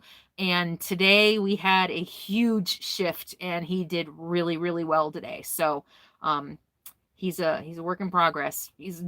But that made me, I had an aggressive dog and I didn't want, I'm like, crap, I don't want another aggressive dog. And he's not an aggressive dog. He's just resource guarding. And it's my job to make him feel safe and to make him feel that I'm not a threat and that I'm not trying to take something away from him. And once I realized that today, we made leaps and bounds progress. I mean, huge leaps and bounds progress today. Yesterday, I thought he was going to bite go for my jugular. Yesterday we had a really bad incident where he got really aggressive, and today he was a different dog because I changed my attitude, and I changed my attitude about how I handle him and understanding him a little bit better. And of course I'm getting all kinds of mixed advice from people telling me different ways to handle it. I have to be alpha. I have to grab him by the scruff. I have to, some people are even saying you need to hit him. And I'm like, I am not hitting my dog. And I'm glad I didn't. Today I found a whole, more research that backs up my instinct that no, you don't need to be alpha. You just need to meet him where he's at. And that is that he's scared that I'm going to take something valuable away from him. And I need to make him feel safe that we can share it and that I'm not going to take it away from him. And if I do, he gets something better. So it's been a process. Yeah. All right. Yeah, this whole hitting thing, to each their own, people still hit their kids. I'm going to try not to judge. I am, but I'm going to try not to judge. I was beat and look how great I turned out. Right? Yeah. All right. So any other questions? Leather chew toys. I haven't seen any leather. That's a good idea. Healers are the best dogs ever. We had one live 18 years. Wow. Yeah. So, Yeah, and I know a lot of you wanna give me advice, but trust me, I have watched every training video. I have read every blog. I have everything that you tell me. I have heard. I have seen. I have read, except for the leather chew toy. I haven't heard of that, but and I realized today that all what I do with everything in my life is I take in information from a bunch of different sources. I put it all together, apply to my situation, and take what works for my situation. And that's exactly what happened today. I'd been looking at videos over and over and over again. I'll actually share my favorite guy trainer, and it is the positive reinforcement training. That's all I'm trying to do, and I'm not gonna say I'm perfect. There are times I've grabbed him by the scruff. He fucking bites my thigh and it hurts. I mean, it hurts. I have been in tears because I'm like, why does my puppy hate me? It's hard. It is hard doing it alone. Anyway. All right. Every dog is different. Exactly. And I think in any situation, whether you're living in an RV, you're going camping for the first time, you're going backpacking for the first time, my best advice, whether you're raising a dog, my best advice is to read or watch, get as much information from as many different sources as you can, and then critically sort through that information for what fits for your situation. And that's what I had to do with Huck. There is no one place that gave me everything I needed. I kind of had to pull a little bit from here, a little bit from there to make me feel better about what I was doing. So yeah. Puppies are a lot of work. I know. And I'm too old for one. Sadie, I know. Part of me is going, what the F was I thinking? I'm 52 years old and I got a baby that bites. All right, you want more PCT questions? Let me see what else I've got. All right, Paige asks, did I ever decide which shoes I like the best? And I think I covered that, right? The Ultras. So no blisters with these. Love the giant clown toe box, but the zero drop on these did give me problems with the bottom of my feet. So I don't know that I would wear these again on a hike. So I still don't know what I would wear on my next hike. Dave Laricha asks, are you finding the hikes tougher with time? Excuse me. Probably. Yeah. I think my age, and also I'm overweight, and I'm not in the shape that I was in when I did the John Muir Trail, but I think age, yeah. I showed you on those rainy, cold days, my hands were stiffening up, my knees were stiffening up. I was feeling some arthritis. And so what adjustments are you making to not get hurt while still enjoying the adventure? Stretching, diet and nutrition, making sure I'm eating things that, don't cause inflammation, and stretching and diet and ibuprofen and Aleve. I was living on ibuprofen and Aleve. I took it every day, a couple times a day, to help my muscle aches and pains. And it except for my feet, it worked most of the part. My legs hurt, but the Aleve really did help. And Sandy asked, did I get cobbler? No, I never got cobbler. But yeah, it still sounds so good. But I did get the huckleberry pie. I did get avocado. I don't think I got avocado while I was still in Trout Lake. I don't think the general store had it. And that's it. That's all I think I got all the patron questions. So, all right, what questions do you have? And I know some of you, it's an hour and a half. I think we can wrap up. What would you do differently for your food resupply? Did you overpack food? Adrian Riguez? Yes, I overpacked. So I did. I overpacked food. Yeah, I did. I ended up in, where was I? Cascade Locks. I gave away so much food. I walked down to the hiker camp and gave away probably like a whole resupply. I gave away so much food. So I don't know what I would do differently. It's really hard to not overpack food. Like I said, I would make sure maybe more dense calories, although I don't know that I really needed more calories. I only lost that 7 pounds and gained a bunch of muscle. But more protein, more electrolytes. When will you take Huck on his first hike? Dodie asks. I don't know. He's not so good at walking on a leash yet. He was really good at walking on a leash, and now he just wants to eat the leash and fight with it. So, he's going to need to calm down a little bit before, I mean, we go out and we walk on leash, maybe half a mile out and back. So I don't know, 6-7 months, maybe. We'll see. I'm really worried about being in the desert with the cactus. He was chewing on a yucca earlier. Wait till he starts. I'm scared to death of him running into a cholla.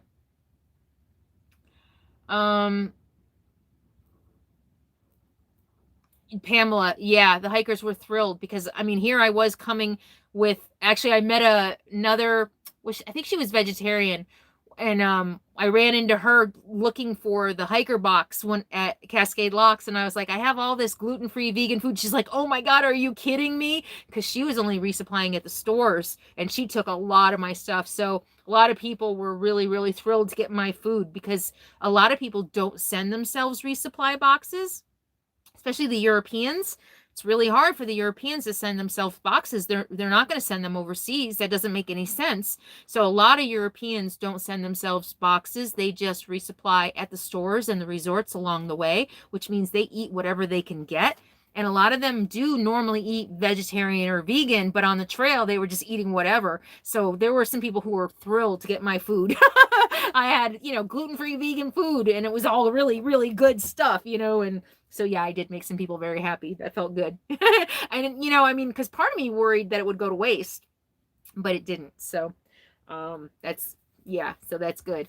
All right. And all right. So Huck is sleeping. I'm not going to wake him up to show. Oh, well, here.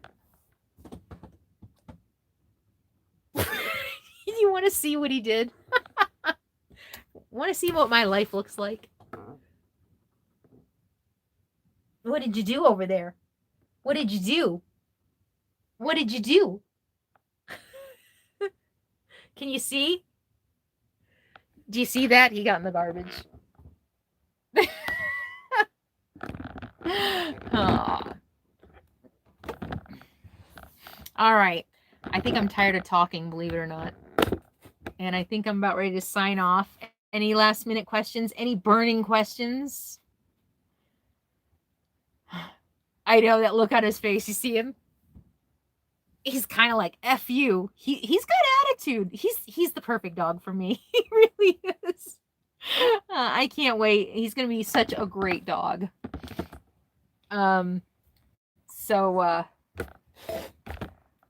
Does Huck answer to a whistle? Not yet. I hope eventually he does.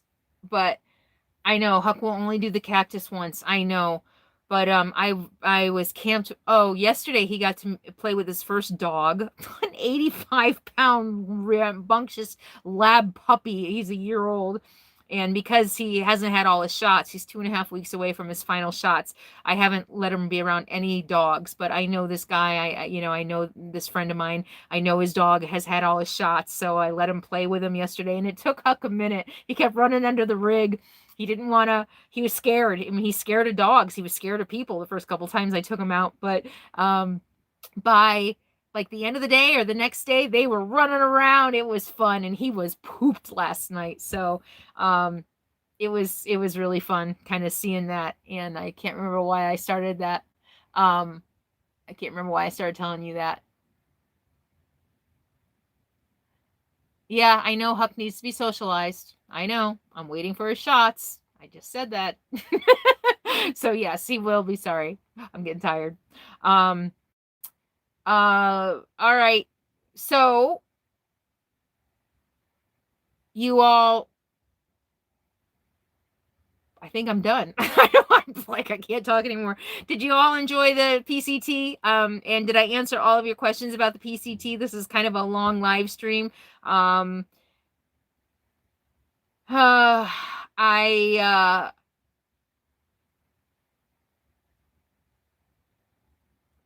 Okay, good. Glad it was fun. Awesome. Well, thank you for hanging with me. Thanks for hiking 576 miles on the Pacific Trail virtually with me. I had now that it's over, it type 2 fun, right? Now that it's over, I look back and I'm like, I miss it. I want to be back on the trail. It was fun. And I do look forward to I'm kind of already bringing some of my trail mentality, the good things about it, into my RV life and thinking more about how I want to make videos, because so many of you loved the videos that I made on the trail.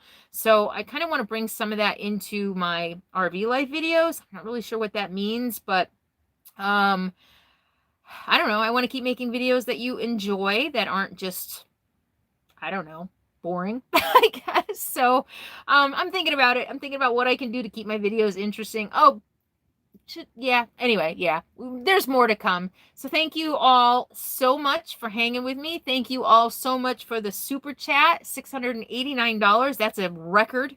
So thank you so much for that. I appreciate all of you who watch my videos, share my videos, watch all the way through, and sharing my videos really, really also helps just to grow my channel and help me keep making free videos for everybody. And I really appreciate that. And don't forget, the 10% off merchandise expires tonight. So go to Teespring, Carolyn's RV Life, and get all of your Be Happy, Be Free, Be Kind merchandise, your shirts and your Pacific Crest Trail shirt. Just enter PCT shirt to get 10% off. And everybody who won socks, I just placed the order for your socks. So they should be shipping soon, all 5 people. So you should be getting those. So watch in the mail for you. And yeah, you're right. Videos will not be boring with Huck. And I mean, I just got disconnected. So you saw me introduce Hike. You saw me introduce Huck, and now you saw Huck today. I have a month's worth of videos that you're going to be seeing of my first month with Huck. So stay tuned. There's a lot of really cute puppy footage coming up. So thank you all so much. Thanks for hanging with me. Thank you for going on the PCT with me. Thanks for just being a part of my life. I appreciate every one of you, and I'll see you next time. In the meantime, be happy, be free, and be kind. Mwah, mwah, mwah. Goodbye. Huckleberry.